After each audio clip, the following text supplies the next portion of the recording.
আমরা দুনিয়ার ব্যাপারে কতটুকু কনসাস যে আমার ছেলের এসএসসি পরীক্ষা যদি সমস্যা হয় তাহলে লাইফ স্পয়েল হয়ে যাবে, ক্যারিয়ার ধ্বংস হবে।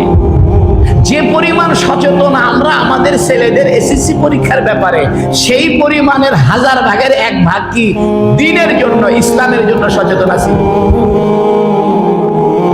হাজার হাজার ছেলে এসএসসি পরীক্ষা দিচ্ছে, কোনো পড়াই শিখে নেই, এতে তার কোনো দুঃখ নাই। দুঃখ কি?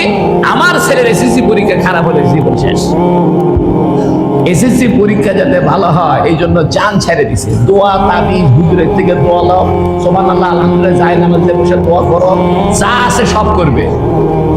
কিন্তু ছেলেটা ফরজ গোসল জানে না, ওযুর ফরজ কয়টা জানে না, আত্তাহিয়াতু জানে না, দোয়া কুনুত জানে না, জানাজার নামাজটা জানে না।